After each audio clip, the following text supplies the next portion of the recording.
Greetings, everyone. Welcome back to Blade Bias. Still raining out, but I love the rain. Today, we're going to cover some news. I'm going to give you guys a break in my crazy rambling week, but then I'm going to turn that news into a crazy ramble, so maybe it's not as much of a break as I'm thinking. You guys might have heard of this bad boy, the Vulp, one of the best beginner ballad songs, at least in my opinion, developed as a collaboration between Will Hirsch and Nibali's, both of which have a pretty extensive pedigree in the ballad song community. At least Nibali's does now. They really only had the Morse when the Vulp came out, but now they have a bunch of crazy designs. But Will, huge YouTuber. A lot of people respect his opinions on ballad songs, and he has been flipping for a very long time. So the Vulp was a very cool thing because it's, to my knowledge, one of the first times a content creator has collaborated with a maker like that, and that's going to become important later, part of my crazy rambling. But the Vulp had some major issues, most notably the chaplain. Will designed it so that you need big circles in order to chaplain it. But I think a lot of people have a problem with that because once you learn to chaplain well at all, you outgrow the Vulp. My time of chaplaining over the course of a week, I went from a really shaky bad chaplain to a fairly consistent chaplain that would cause spin out on the Vulp. So you outgrow the Vulp really, really quickly. Sure, it might be easier to learn a chaplain on the Vulp, but as soon as you learn to do it competently, you're leaving the Vulp behind. And I think that's a huge problem for a beginner ballad song, because if you want a true beginner ballad song, you want it to grow with you. You don't want to leave it behind and then have to get something else so that you can continue to focus your skills. But that's a whole rant for another day. The fact of the matter is the Vulp requires big circles, and we don't like that. Or I guess we don't like that. Some people don't like that. So that's something that they wanted to change with the Vulp Pro. Now, the Vulp Pro, again, designed by Will and in collaboration with Nibali's, is an upgrade from the Vulp in every conceivable way, I would imagine. Off the top of my head, 7075 aluminum, better blade steel. Oh my gosh, what is wrong with me? 7075 aluminum, better blade steel, better grip with the G10 inserts, a better balance with more distributed blade weight, hopefully better chaplains according to them, which is going to result in a higher price, but honestly, I believe it's retailing for $140, which is a price range that I think has been fairly neglected. I've been really wanting to see some more ballad songs in the $100 to $150 price range. I mean, you have the Vortex and the Arctic, but those are really the two that come to mind. So now the Vulp Pro is going to be pretty good. And hopefully it's going to fix all those problems with the Vulp. It's going to be a really good step up from the Vulp, and it's going to make something that people can flip really, really competently.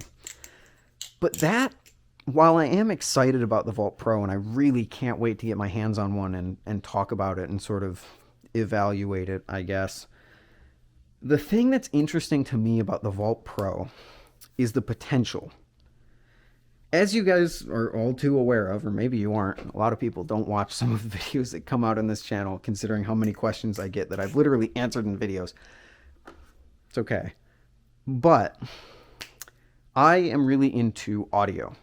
At least I was. I'm kind of off my audio kick now that I have a fairly substantial, not substantial, but a good enough collection of audio gear that I can listen to throughout the day.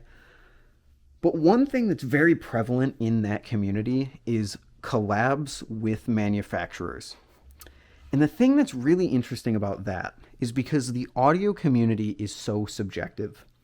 So usually you watch a whole swath of reviews, you find the reviewer that has the sound profile tastes that you enjoy, and you generally go to them for your opinions. That's what they recommend you do. You go find someone with a similar taste to you, and you see what they say about different products. And that's what we try to do in the ballad song community. I mean, it doesn't really work since there's a gap of consistent content uploads about ballad songs. Again, myself included, I haven't uploaded to my main channel in 7 or 8 months. But the Vulp Pro is really, really interesting because one thing that collabs do in the audio community is they allow you to sort of hear a reviewer's preferences. If you're a fan of Critical, he can say all the words that he wants. But some people truly will never understand what his taste is in audio. But as soon as you get a product that Critical helped tune and he says it aligns with his taste profiles, suddenly you have a thing that you can put in your ears and then evaluate whether you like it or not. Do you agree with his taste profile? Do your taste profiles align? And that's a really useful tool when it comes to figuring out if a reviewer is someone that aligns with your taste profiles. It's really important. And that's kind of what I see the Vulp Pro as being. Because one thing that Will said in his Will Hirsch Flips video about the Vulp Pro is that it's one of his favorite trainers, and it aligns. I shouldn't say that he said this word for word, but I believe, Will, I'm sorry if I'm wrong, I believe he said something along the lines of, this is one of my favorite trainers, and it aligns with my preferences really, really well. Which is perfect, because it allows other people to physically feel what Will's preferences are. He designed it that way. So you can pick up the Vulp Pro, and you can say, hey, I like this. My flipping tastes align with Will's. So now I can sort of know that if he likes a balisong, chances are I might like it too. Obviously, you never want to put that you never want to completely with certainty say that you'll always agree with someone like that, because it's just not the case. But you can be more sure than you were before you tried the Vulp Pro. And I think that's so cool. It's something that I've wanted to see in the community far more. Collaborations between a big content creator and makers to allow the content creator to get their taste out there and show people what they think. And quite simply because it's just hugely successful for the makers. I mean, I'm sure the best decision Nibali's ever made was telling Will he could design the Vulp and they could work together on it, because I guarantee you that was a just phenomenal investment on their end. Which, yeah, I mean, you get a big YouTuber who has a giant audience to design a product, and chances are you've got the attention of that entire audience, or most of it at least. And it's something that's very, very cool. I think it'd be very interesting to have more things like that. The only two that are like that I can think of is the Vulp and then the Polaris and the Bionic, although I'm not certain how much balisong flipping actually plays a part in designing those products, because he's not very transparent about any of that stuff to my knowledge. I mean, maybe he has a video where he explains how he designed the Bionic, but I don't know. But those are really the only two I can think of where a YouTuber has merch, or a content creator has merch that is a balisong.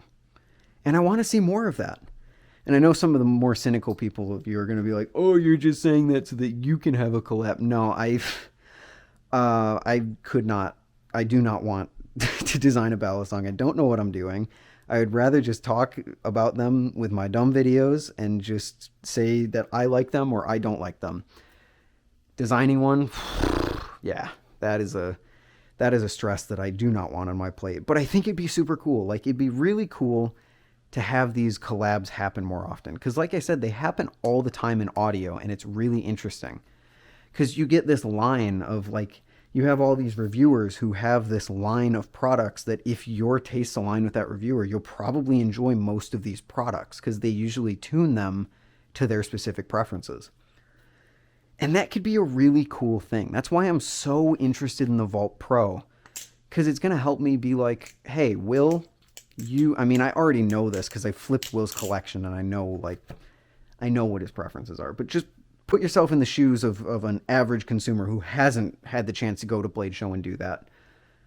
Hey, I really like watching this Will guy. He says his preferences align with the Vulp Pro. I'm going to get a Vulp Pro, and I'm going to see if I agree. And then you get it and you just really like it. Boom. There you go. Will's taster to your own. Maybe you're going to try out an Invictus now, because Will really likes the Invictus, so that's going to put it on your radar. And I guess there is a point to be made that it doesn't have to be a full-on collab. It doesn't have to be a design collab. You could just say, if I were to do something, I would say, hey, the Prisma Pro aligns pretty well with my flipping preferences. So if you flip that, you've got a pretty good idea of what I like in my balisongs.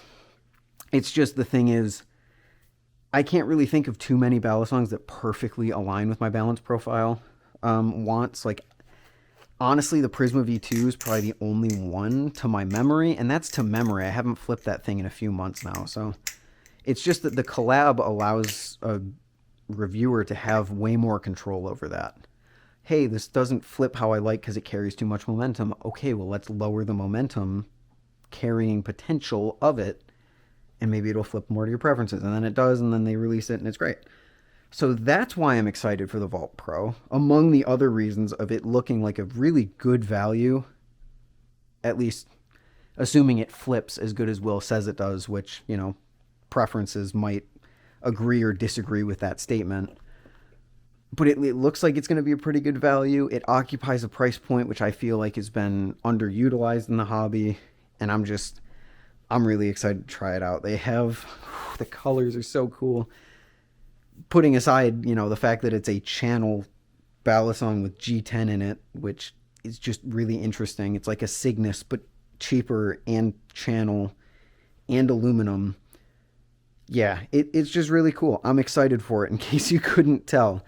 I think I should be getting one, so hopefully I will have a video on it.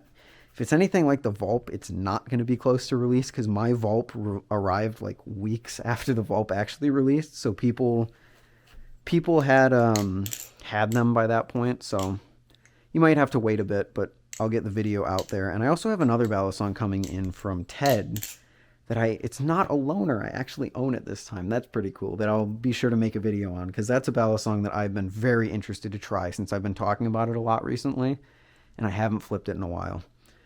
So that's my crazy rant. I hope you enjoyed Crazy Rambling Week. This might come out on Wednesday, so there might be another one. Or this might come out on, Wednesday. So there might be another one on Friday. I don't know what the release schedule is going to be. It depends which ones I have to edit together and which ones I don't. But I hope you enjoyed. Let me know what you think. Am I crazy? Do you agree? Would you like to see more collaborations? Maybe you want to see like a big flipper who you really like James Hill or something, design a balisong to see what his preference would be. I don't know. Please don't ask him to do that because he might not want to do it. I'm just giving you an example. Anyway, thank you all for watching. I'll see you in the next one. Peace.